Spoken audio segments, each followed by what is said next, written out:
आता सुरुवातीचे तुम्हाला 2-3 लेक्चर थोडेसे बोरिंग वाटू शकते, 2-4 लेक्चर, आणि एकदा चांगलं सुरळीत चालू झालं की मग आपण स्टेप बाय स्टेप घेणार आहेत, त्यावेळेस एकदम बेस्ट होणार आहे, त्यावेळेस तुम्हाला कोणालाच बोर होणार नाही त्याचे. फक्त इकडे तिकडे बघायचं नाही.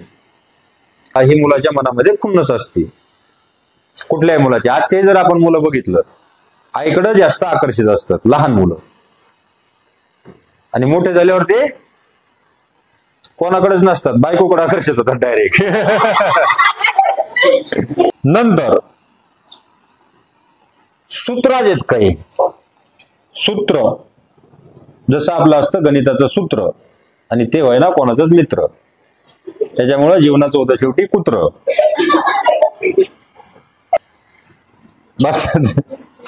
आता आपला पहिलं आपण हिस्ट्री, प्रोटो हिस्ट्री, पहिल्या लेक्चर मध्ये काय पाहिलं, हिस्ट्रीचे पार्ट. पहिला आला होता प्रोटो हिस्ट्री, नंतर आला होता पहिला आला होता प्री हिस्ट्री, नंतर आला होता प्रोटो हिस्ट्री, आणि नंतर आला आपला हिस्ट्री पर्यंत आपण येऊन पोहोचलो.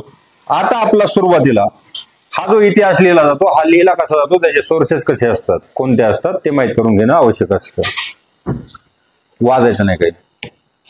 आता हिस्ट्री रिकन्स्ट्रक्ट करतो आपण, म्हणजे पुन्हा आपण लिहिताना रिकन्स्ट्रक्ट करतो, पुनर्बांधणी करायची असते हिस्ट्रीची. त्याचा अर्थ काय होतो, पुनर्बांधणी, रिकन्स्ट्रक्शन.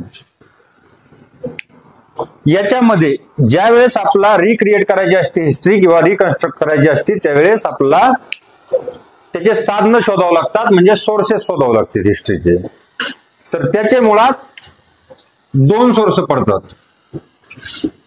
पहिला असतो रिटर्न सोर्स,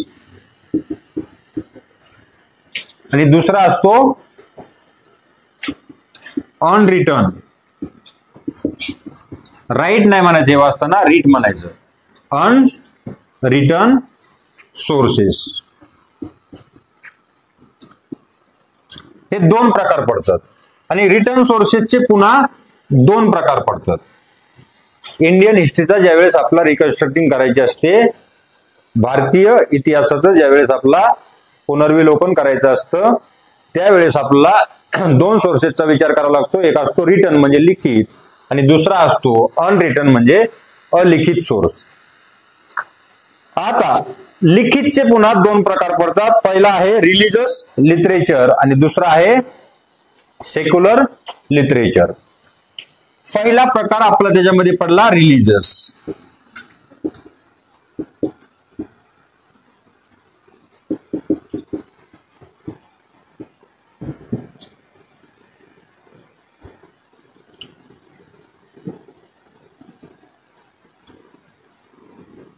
आणि दुसरा प्रकार सेक्युलर लिटरेचर.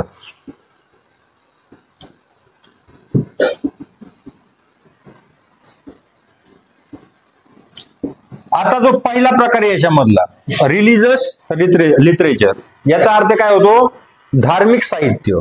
काय होतो अर्थ त्याचा, धार्मिक साहित्य. आणि दुसरा आहे सेक्युलर, म्हणजे तो धार्मिक नसतो, यांना कोणत्याच धर्माची काहीच गरज नसते, धर्माकडे पाहून त्यांचं साहित्य बनलेलं नसतं. आता आपल्या या लेक्चर मध्ये मुळात पाहिजे रिलिजियस लिटरेचर म्हणजे काय आणि कोणते येतं, त्याच्यानुसार कशी आपली इतिहासाची पुनर्बांधणी केली किंवा रिकन्स्ट्रक्ट केलं इंडियन हिस्ट्रीला. आता तुमच्यासाठी सुरुवातीला आजच्या लेक्चर मध्ये एवढं इम्पॉर्टंट आहे, हे पार्ट कसे पडतात हे लक्षात ठेवायचं. ज्या वेळेस आपला इतिहासाची पुनर्बांधणी करायची असते त्यावेळेस काही सोर्सेसची गरज पडते. ज्यावेळेस आपण सोर्सेस ऑफ रिकन्स्ट्रक्टिंग हिस्ट्री पाहतो त्यावेळेस तिचे पडतात 2 टाईप. एक असतं रिटर्न सोर्सेस, दुसरे असतात अनरिटर्न सोर्सेस. इथं पुढे सोर्सेस लिहून घ्या, SOURCES, सोर्सेस. सोर्सेस म्हणजे साधने, सोर्सेस म्हणजे साधने. ज्यावेळेस आपला शेती करायची असती त्यावेळेस पण आपल्याला काही सोर्सेसची गरज पडती. टिकाव वगैरे हे असतात ना आपले सोर्सेस, आऊत वगैरे, नांगर, आता ट्रॅक्टर, हे आपले झाले सोर्सेस शेती करण्यासाठीचे. तसेच इतिहास पुन्हा लिहिण्यासाठी त्याला काही सोर्सेसची गरज पडते. पहिला आहे रिटर्न सोर्स म्हणजे लिखित सोर्स आणि दुसरा आहे अनरिटर्न सोर्स. आता तुम्हाला इथून एक गोष्ट लक्षात आली असेल, रिटर्न सोर्स आपला कुठं भेटतात, कोणत्या इतिहासासाठी, ज्यावेळेस आपण हिस्ट्री पर्यंत पोहोचतो तिथून पुढचा कालावधीचा इतिहास लिहिण्यासाठी आपला रिटर्न सोर्सेस जास्त अवेलेबल होतात. आणि अगोदर आपण पाहिलं प्रोटो हिस्ट्री आणि त्याच्या अगोदर आपण पाहिलं प्री हिस्ट्री.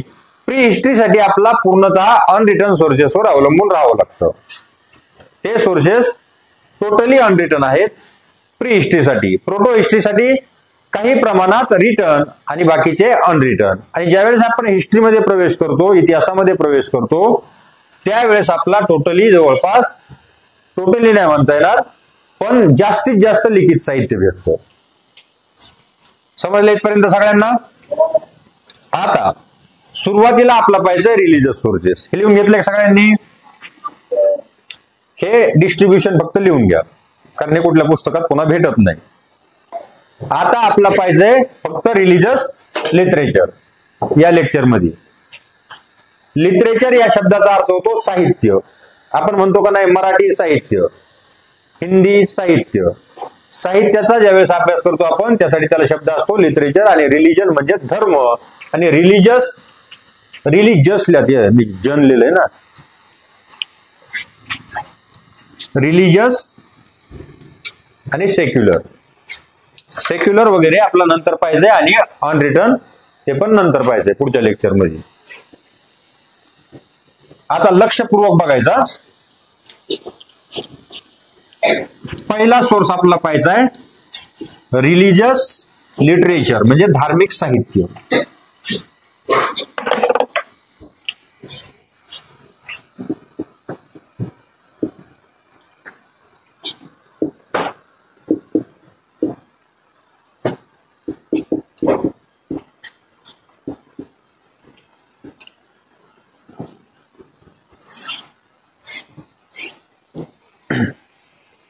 आता धार्मिक साहित्यावरून आपला कोणती माहिती भेटते?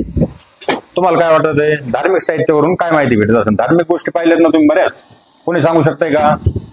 धार्मिक साहित्यावरून आपला जास्तीत जास्त धर्माबद्दलची माहिती भेटण्याची शक्यता असते. आणि त्या धर्मामधल्या चालीरीती रूढी परंपरा काय आहेत ते आपला त्याच्यातून माहित होतं. रिच्युअल्स वगैरे आपला त्या साहित्यामधून माहित होतात.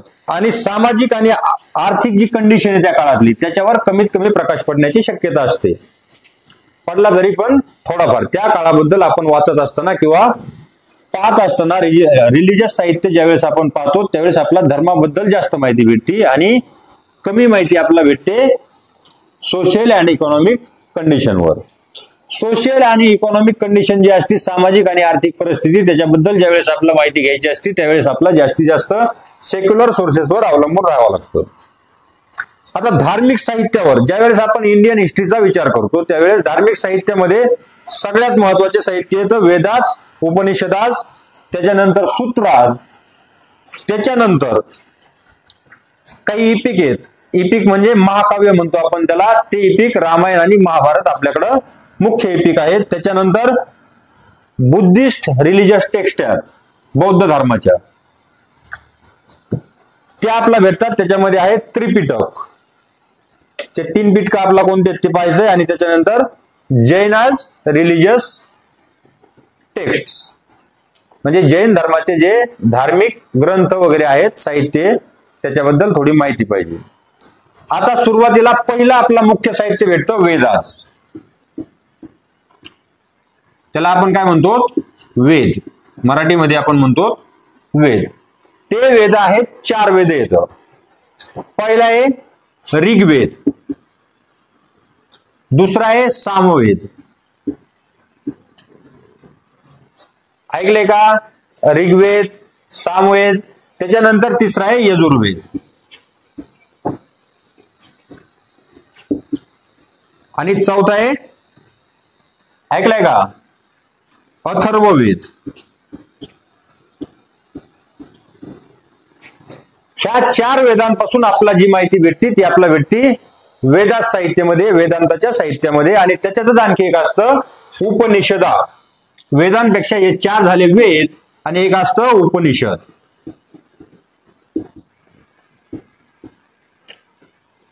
आता या वेदांमधून आपल्याला नेमकं माहिती भेटते कोणती हे आपलं पाहिजे. ऋग्वेद म्हणजे काय आहे? ऋग्वेद मध्ये फक्त प्रेयर दिलेल्या येतात, प्रार्थना दिलेल्या येतात, देवाला प्रार्थना करणे, हे सुरुवातीला ऋग्वेदामध्ये येतं. त्याच्यामध्ये जास्त येतात प्रेयर्स, जास्त म्हणजे सर्व प्रेयर्स आहेत. आणि त्या प्रेयर्स नुसार आपला कोणत्या देवाला ते लोक मानित असतील त्या काळातले याच्याबद्दल माहिती भेटते. ज्यावेळेस आपण त्यांच्या प्रेयर पाहतो त्यावेळेस त्याच्यामध्ये देवाचे वगैरे नावं येतात, त्यावेळेसच्या गॉड्सचे आपला नावं माहित होतात. त्यावरून आपल्याला कशाची माहिती भेटते की त्या काळातले लोक धार्मिक दृष्ट्या कसे होते, कोणत्या देवाची पूजा अर्चना करायचे याची माहिती आपल्याला भेटते ऋग्वेदामधून. त्याच्यानंतर दुसरा वेद आहे सामवेद.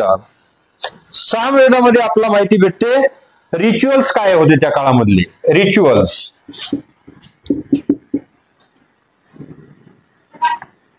कमी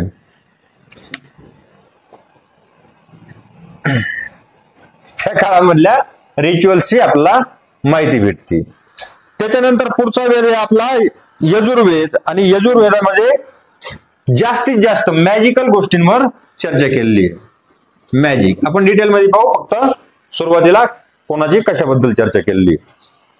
आणि त्याच्यानंतर मायथॉलॉजिकल स्टोरीज दिलेल्या आहेत अथर्ववेदामध्ये. मायथॉलॉजिकल स्टोरीज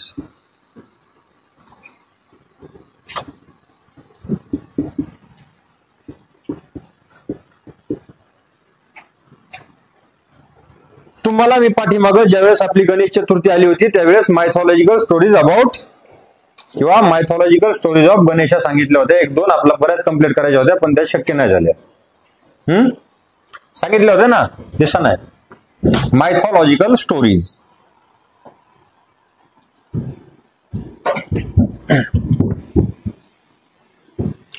आता ऋग्वेदिक काळामधले लोक कसे होते त्याच्याबद्दल जर आपल्याला माहिती मिळवायची असली तर आपण काय पाहणार, ऋग्वेद वाचणार. वैदिक काळाबद्दल माहिती आपल्याला भेटती त्या 4 वेदापासून आणि उपनिषदापासून. आणि या सगळ्यांना मिळून म्हणतात वेदांत. काय म्हणतात? वेदांत. आता ऋग्वेदामधून सगळ्यात पहिला वेद आहे ऋग्वेद. त्याच्यामधून आपल्याला ज्यावेळेस आपण तो पाहतो त्याच्यामध्ये प्रेयर दिलेल्या आहेत. प्रार्थना कशा करायच्या देवाला ते आपल्याला दिले ऋग्वेदामध्ये. प्रेयर म्हणजे प्रार्थना. देवाला आपण नाही का म्हणत देवा तुला नारळ फोडतो असं असं दे मला, मांडवली करतो आपण देवाबरोबर व्यवहार. तशा प्रेयर्स त्या काळात कोणत्या केल्या जायच्या ते आपला ऋग्वेदामध्ये कळतं. त्याच्यानंतर दुसरा वेद आहे सामवेद. सामावेद इंग्लिशमध्ये ज्यावेळेस म्हणायचं असतं लिहायचं असतं ते सामा लिहितात. आपण मराठीमध्ये काय लिहिणार याला लिहिणार ऋग्वेद, याला लिहिणार सामवेद, याला लिहिणार यजुर्वेद आणि शेवटचा अथर्ववेद. मराठीमध्ये त्याला असं लिहिणार. ज्यावेळेस आपण सामवेदामध्ये पाहतो, सामवेदामध्ये रिच्युअल सांगितलेले आहेत. रिच्युअल्स म्हणजे आपल्या ज्या धार्मिक परंपरा असतात त्याला आपण म्हणतो रिच्युअल्स. रिच्युअल्स म्हणजे धार्मिक परंपरा, त्याच्याबद्दल माहिती आपल्याला भेटते सामवेदामध्ये. यजुर्वेदामध्ये आपला मॅजिक बद्दल जास्त गोष्टी आहेत. मॅजिक म्हणजे जादू. याच्यामध्ये ज्या गोष्टी आहेत त्या सगळ्यात जादू टोण्याच्या गोष्टी आहेत. त्याच्याबद्दल म्हणजे जादू टोना ही पद्धत त्या काळामध्ये सुद्धा होती अशी आपल्याला माहिती यजुर्वेदापासून मिळते. आणि अथर्ववेदामध्ये मायथॉलॉजिकल स्टोरीज आहेत. जसं की आपण पाहतो देवाबद्दल आपल्याला काहीतरी सांगितलं जायचं, मग त्या काळातले लोक पण मायथॉलॉजिकल स्टोरीज बद्दल त्यांना माहित होतं समजा, किंवा मायथॉलॉजिकल स्टोरीज त्यांच्या काळामध्ये होती हे आपला कळतं अथर्ववेदापासून.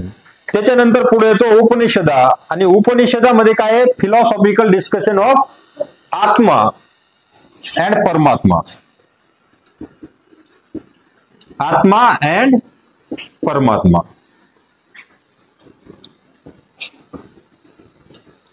उपनिषदामध्ये आपल्याला आत्मा आणि परमात्मा याच्याबद्दल माहिती भेटते. म्हणजे त्या काळापासून आपण आत्मा परमात्मा या गोष्टीला मानतो अशी माहिती आपल्याला भेटते. कशामधून? उपनिषदामधून. हे कुठले सोर्सेस आहेत?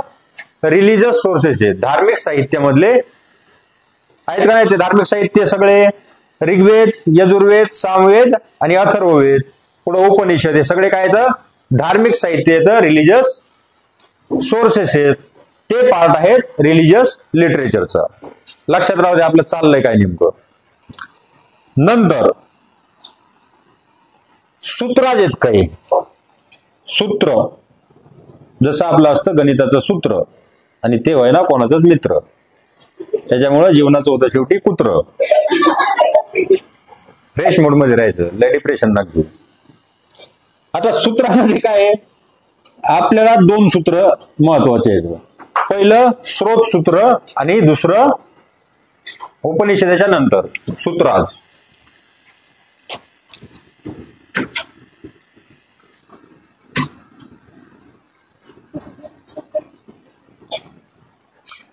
सूत्राज आहेत आपला दोन प्रकारचे.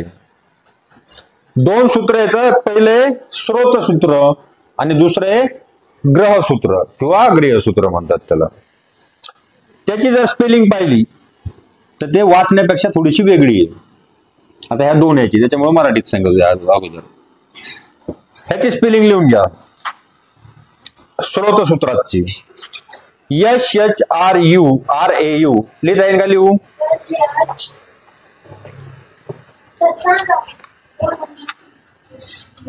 SHRAU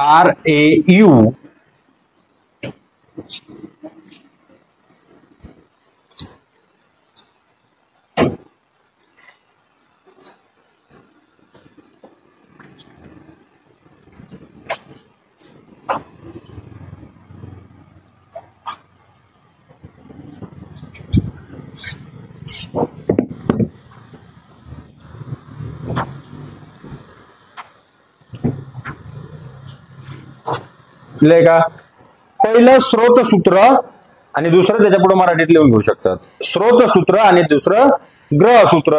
या दोन सूत्रापासून आपला त्या काळातल्या रिच्युअल लिटरेचर बद्दल, हे त्या काळातले रिच्युअल लिटरेचर आहेत. आणि त्याच्यापासून आपला माहिती कशाची भेटती? मोरल व्हॅल्यूजची. नैतिक ज्या व्हॅल्यू असतात आपल्या, त्याच्याबद्दल आपला माहिती भेटते. नैतिक व्हॅल्यू म्हणजे काय? खोटं बोलू नये, कोणाला मारू नये, काही याच्यामध्ये दारू वगैरे पिऊ नये, ह्या आपल्या आहेत नैतिक व्हॅल्यू. त्या नैतिक व्हॅल्यूज बद्दल माहिती आपल्याला त्या काळाची सूत्रांपासून मिळते आणि त्या गोष्टी पुढे आपण परंपरा म्हणून आणखी पण जोपासत आहोत काही गोष्टी. त्याच्यानंतर आहे एपिक. एपिक म्हणजे महाकाव्य. त्याच्यानंतर पुढं इकडे लक्षात घ्या, आता इकडे बांध करतो. आपल्यासाठी दोन एपिक्स महत्वाचे आहेत फॉर इंडियन सोसायटी. पहिले रामायणा आणि दुसरे महाभारता.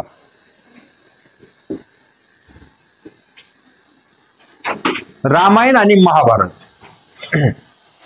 रामायणाबद्दल आपल्याला जवळपास सगळ्यांना माहित असतं आणि महाभारताबद्दल माहित आहे, पण त्याच्यामधलं डिटेलिंग थोडीशी लोकांना कमी माहिती आहे. रामायणामध्ये राम नावाचा एक कॅरेक्टर आहे. राम, सीता, रामाचे भाऊ लक्ष्मण यांच्याबद्दल सगळ्यांबद्दल आपल्याला माहिती भेटते. आता हे जे एपिक आहेत याला म्हणायचं एपिक. काय म्हणायचं? एपिक. ह्या रामायणामधून आपला रामाच्या जीवनाबद्दल माहिती भेटते. आता आपण म्हणतो की ते होते किंवा नाही होते, त्या वेगळ्या गोष्टी आहेत. असतील नसतील त्याच्याशी आपला काही गरज नाही. पण रामायण असण्याला एक महत्व आहे. रामाचं जे कॅरेक्टर आहे, रामापासून आपला काहीतरी शिकायला भेटलं पाहिजे आणि ते त्या समाजामधल्या कमीत कमी लोकांनी स्वतःच्या जीवनामध्ये अप्लाय केलं पाहिजे, असा त्याच्या मागचा एक उद्देश असतो असल्या धार्मिक ग्रंथांचा. त्याच्यापासून रामापासून आपला काय शिकायला भेटतं? रामाचं जर आपण जीवन पाहिलं तर राम म्हणजे इतकं सोपं नाही. रामाचं जीवन जगणंही इतकं सोपं नव्हतं. ज्या वेळेस रामाला राजा बनायचं होतं त्यावेळेस विरोध करण्यात आला आणि रामाला काहीतरी त्याच्या विरोधात करून वनवासाला पाठवलं गेलं 14 वर्ष. जो माणूस उद्या राजा बनणार होता त्याला जर 14 वर्ष वनवासात पाठवलं त्याच्या वडिलांनी, तर त्या माणसाच्या मनावर काय परिणाम होऊ शकतो समजू शकतो का आपण? तुम्हाला जर राजा एखाद दिवशी बनवणार आहे उद्या आणि आज तुम्हाला दिलं वनवासाला पाठवून, म्हणजे त्या राज्याचा मेन माणूस बनणार होता. इथं मॉनिटर बनायचं म्हणलं तरी पण वर्गात भांडणं होते का नाही? जर राज्य सोडून त्याला वनवासाला पाठवलं. आणि लक्ष्मण म्हणाले मी पण तुमच्याशिवाय राहू शकत नाही, आपण भी आएगा आपके साथ. गेले राम लक्ष्मण सीता तिघ वनवासाला. वनवासाला गेल्याच्या नंतर 2 मुलं ज्यावेळेस रामाला झाले त्यावेळेस रामाला आपले मुलं कोण आहेत ते माहीतच नव्हतं. रामाचं जीवन इतकं सोपं वाटतंय, राम होणं पण इतकं सोपं नाही. स्वतःच्या मुलाला तो माणूस भेटू शकला नाही. ज्यावेळेस भेटल्याच्या नंतर ते मुलं त्याचे दुश्मन बनले, कारण तुझ्यामुळं किंवा तुमच्यामुळं आमच्या आईला त्रास झाला मध्ये खुन्नस असते कुठल्याही मुलाची. आजचे जर आपण मुलं बघितलं आईकडे जास्त आकर्षित असतात लहान मुलं, आणि मोठे झाल्यावर ते कोणाकडेच नसतात, बायकोकडे आकर्षित होतात डायरेक्ट. असं होत असतं. पण लहान असताना आई आणि वडील त्याच्यापैकी आई वडिलांकडे ते जास्त आकर्षित असण्याची शक्यता असते, आणि जास्तीत जास्त आईकडं. आणि बाप कधी त्यांनी पाहिलाच नव्हता, त्यावेळेस काय व्हिडिओ कॉल वगैरे नव्हते. मग त्या रामाला स्वतःच्या मुलं दुश्मन झाले ते पण सहन करावं लागलं. राम म्हणून सोपं आहे का? मग त्याच्या जीवनामधून रामाच्या जीवनामधून काहीतरी चांगलं शिकावं. तरीही त्याने आपल्या आई वडिलांचा आपल्या मुलांचा कोणाचाच अपमान केला नाही कधी. सगळी ताकद वगैरे सगळं असताना ते आपला शिकायला भेटतं रामायणामधून, आणि त्याचा परिणाम सोसायटीवर व्हावा. साने गुरुजीचं एक पुस्तक आहे श्यामची आई नावाचं. कोणी पाहिलंय का? वाचलंय का? आता आजच्या काळामध्ये आपल्याला आपल्या पाठीमागच्या थोड्याशा काळामध्ये श्यामची आई नावाचं एक पुस्तक, आणि खूप गाजली ती कादंबरी. त्याच्याबद्दल त्या श्याम बद्दल आणि त्याच्या आईबद्दल जास्त माहिती आपल्याला भेटती. ते खरंच झालंय असं आहे का? नाही. पण त्याच्यातून आपला काही चांगल्या गोष्टी शिकायला भेटतात आपल्या, आणि आपल्या समाजावर त्याचा प्रभाव पडतो का नाही प्रभाव? आता अलीकडे नवीन आपला पिक्चर पाहायला भेटतात, मूवीज येतात, आणि त्याच्यामध्ये भरमसाठ शिव्या दिलेल्या असतात. त्याच्यामुळे आता कुठल्याही ग्राउंडवर आपण जर गेलं, शहरामधल्या कॉलेजच्या त्याच्या ग्राउंडवर गेलं, तिथं मुलं खेळत असतात आणि एकमेकाला बोलताना ते चांगल्या शब्दात कधीच बोलत नाहीत, कारण त्यांच्यावर प्रभाव कशाचा पडलाय? आपल्या ज्या मूवीज वगैरे येतात आणि त्याच्यावर भरमसाठ त्याच्यामध्ये शिव्या दिलेल्या असतात, ते बिंदास देतात. तुमच्यातले पण काही मुलं. परिणाम पडला नाही सोसायटीवर? ज्यावेळेस त्या सोसायटीला रामाचं कॅरेक्टर वाचून दाखवलं असेल त्या काळातल्या, त्यावेळेस त्यांच्यावर प्रभाव पडला असेल रामासारखं चांगलं व्यक्तिमत्व बनवण्याची इच्छा त्यांच्यामध्ये जागृत झाली असेल. त्यामुळं त्याचा सोसायटीला शेवटी फायदा झाला. त्याच्यानंतर दुसरं आहे महाभारत. कृष्ण आणि अर्जुन यांच्या गुरु शिष्याच्या नात्याबद्दल. महाभारतामध्ये पण काय होतं? चुकीच्या गोष्टींची कधी हार होणार आणि सत्याचा विजय होणार हे आपला महाभारतापासून शिकायला भेटतं. ते खरं असो खोटं असो आहे, त्याच्यामधून आपल्या चांगल्या गोष्टी शिकायला भेटतात, म्हणून त्याला मान्यता असते. हे झाले इपिक्स. इपिक्स यांना मराठीमध्ये नाव असतं महाकाव्य. काय असतं? महाकाव्य लिहून घ्यायचे सगळ्यांनी. त्याच्यानंतर बुद्धिस्ट रिलिजियस टेक्स्ट. उपनिषदास जे वेद, उपनिषद मराठीमध्ये त्याला आपण म्हणतो उपनिषद, इंग्लिशमध्ये दा म्हणतात. त्याच्यानंतर आपण कोणतं पाहिलं? इपिक. इपिकच्या अगोदर कोणतं पाहिलं होतं? सूत्राज.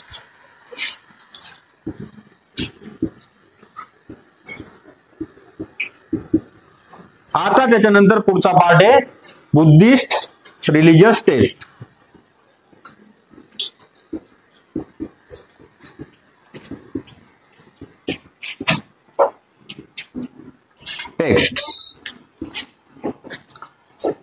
ज्यावेळेस आपण बुद्धिस्ट रिलिजियस टेक्स्ट पाहतो, त्या टेक्स्ट मुख्यतः लिहिलेल्या पाली भाषेमध्ये.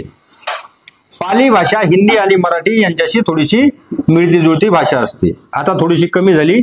पहिले UPSC ला ऑप्शनल पेपर पाली लिटरेचरचा पण ठेवता यायचा.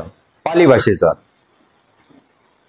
पाली भाषा मराठी आणि हिंदी सारखी थोडी भाषा येते. पालीमध्ये लिहिलेलं आहे बुद्धिस्ट रिलिजियस टेक्स्ट.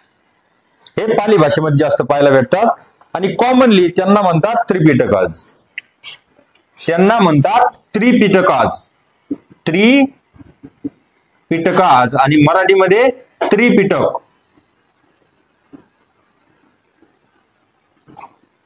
त्रि म्हणल्याच्या नंतर आपल्या लक्षात येतं तीन पिटक होते. पहिलं होतं सुत्त पिटक. कोणतं? सुत्त पिटक. दुसरं होतं विनय पिटक आणि तिसरं अभिधम्मा पिटक. लिहून घ्यायचं ते. त्रिपिटक होते. पहिलं सुत्त पिटक. ज्यावेळेस आपण बुद्धिस्ट रिलिजियस टेक्स्टचा विचार करतो तर आपल्याला अवेलेबल आहेत, त्याला म्हणतात त्रिपिटक. आणि त्रिपिटकामधलं पहिले सुत्त पिटक, दुसरे विनय पिटक आणि तिसरे धम्म पिटक. त्याच्यानंतर ज्यावेळेस आपण जैनिझम रिलिजियस टेक्स्ट पाहतो त्यांना कॉमनली म्हणजे सगळ्यांना मिळून आपण अंगाज म्हणतो आणि ते लिहिलेले प्राकृत भाषेमध्ये. भाषा लक्षात ठेवायच्या, पाली भाषेमध्ये बुद्धिस्ट रिलिजियस टेक्स्ट. त्याच्यानंतर ज्यावेळेस आपण जैनास म्हणजे जैन धर्माबद्दल रिलिजियस टेक्स्ट, आर म्हणजे रिलिजियस लक्षात ठेवायचं, पूर्ण लिहित नाही.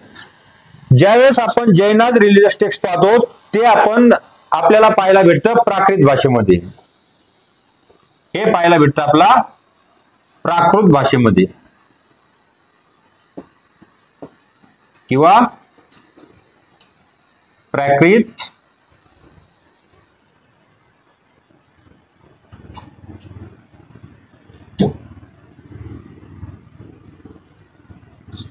लँग्वेज.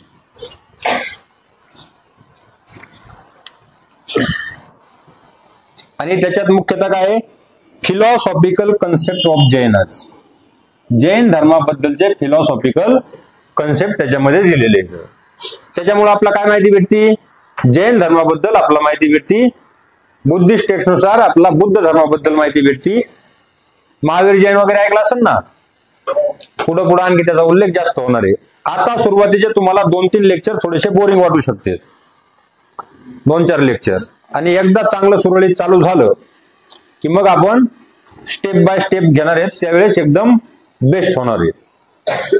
त्यावेळेस तुम्हाला कोणालाच बोर होणार नाही. त्याचे फक्त इकडे तिकडे बघायचं नाही. घेतलं का लिहून तेवढं? हे झाले आपले religious sources of reconstructing history. आता पुढच्या लेक्चर मध्ये आपला बघायचे तर secular sources of for reconstructing history. सोर्सेसचे 3 प्रकार मी सांगितले. मुख्यतः पहिले 2 प्रकार पडतात. एक होतं रिटर्न, दुसरं होतं अनरिटर्न. आपण सुरुवात केली रिटर्न पासून. रिटर्नचे पुन्हा पडतात 2 प्रकार. 2 प्रकार असतात. पहिलं असतं रिलिजियस लिटरेचर आणि दुसरं असतं सेक्युलर लिटरेचर. रिलिजियस लिटरेचर मध्ये आपण अभ्यास करतो धार्मिक गोष्टींचा आणि त्या काळातला आपला माहिती भेटते धार्मिक गोष्टींबद्दल. ज्यावेळेस आपला धार्मिक गोष्टींबद्दल माहिती भेटायची चालू होती ती चालू होती वेदांपासून. 4 वेद आहेत, ऋग्वेद, सामवेद, यजुर्वेद आणि अथर्ववेद. वेदाच्या नंतर आपण पाहतो उपनिषदा. उपनिषदाच्या नंतर आपण पाहिलं सूत्रात. किती सूत्र सांगितले? 2. त्याच्यानंतर आपण पाहिले एपिक, रामायण आणि महाभारता. रामायण आणि महाभारता हे घडले असतील असं काहींना वाटतं, काहींना वाटतं हे घडलंच नसन. काही म्हणते हे असंच लिहिलेलं आहे, ते काय घडलेलं नाही. काहींचं म्हणणं काय हे घडलेलं आहे, पण आपल्यासाठी ते इम्पॉर्टंट नाही. रामायण आणि महाभारत या 2 काव्यापासून, महाकाव्यांपासून आपला रामाबद्दल आणि कृष्ण अर्जुन यांच्या संबंधाबद्दल माहिती भेटती. रामायणामध्ये एक योग्य माणूस कसा असावा याचं आपला उदाहरण भेटतं. रामाबद्दल म्हटलं जातं एक बाणी, एक वाणी, एक पत्नी. एकदा गेलेला शब्द एक बाणी म्हणजे सोडलेला बाण पुन्हा येत नाही. दुसरी गोष्ट वाणी म्हणजे बोलणं आपलं. आपण एकदा आपल्या वाणीतून बोललो तर ते पुन्हा माघारी घेता येत नाही. आणि एक पत्नी, एकच बायको होती, दुसरं लग्न करायचं आताच्या लोकांनी त्यांनी विचार केला नाही. मधल्या काळात 2-4 राण्या असायच्या. दुसरं महाभारत. आणि राम बनणं सोपं नाही, पण मी तुम्हाला सांगितलं राम जर बनायचं असलं तर राज्य सोडण्याची ताकद ठेवावं लागती, मुलांबरोबर दुश्मनी करून घेण्याची ताकद ठेवावं लागती राम बनायचं असलं तर. ताकद म्हणजे हातातली ताकद नाही, मेंटली पॉवर. आपलं मन त्याला तयार झालं पाहिजे. नाही तर एवढं मोठं जर राज्य केलं तर आपल्यासारखं एवढं झालं असतं. 3ऱ्या दिवशी दवाखान्यात. डिस्टर्ब नका करू, इकडे मी येतो तिकडे बरोबर. त्याच्यानंतर आपण इपिकच्या नंतर पाहिलं बुद्धिस्ट रिलिजियस टेक्स्ट. ते लिहिलेलं आहे पाली भाषेमध्ये आणि त्याला म्हणतात त्रिपिटक. पहिलं पिटक आहे सुत्त पिटक, दुसरं पिटक आहे विलय पिटक आणि तिसरं पिटक आहे धम्म पिटक. आणि त्याच्यानंतर आपण पाहिलं जैनाज रिलिजियस टेक्स्ट, ते लिहिलंय प्राकृत भाषेमध्ये. कोणत्या भाषेमध्ये? प्राकृत भाषेमध्ये. त्याच्यामध्ये आपला फिलॉसॉफिकल आयडियाज काय होत्या जैनांच्या आणि त्यांचं फिलॉसॉफिकल कन्सेप्ट काय होते त्याची माहिती भेटते. कळलं इथपर्यंत? हे संपलं आपलं रिलिजियस टेक्स्ट किंवा रिलिजियस लिटरेचर्स. आता आपला पुढच्या लेक्चर मध्ये बघायचंय सेक्युलर लिटरेचर. रिलिजियस फक्त 2-4 वेळेस वाचायचं.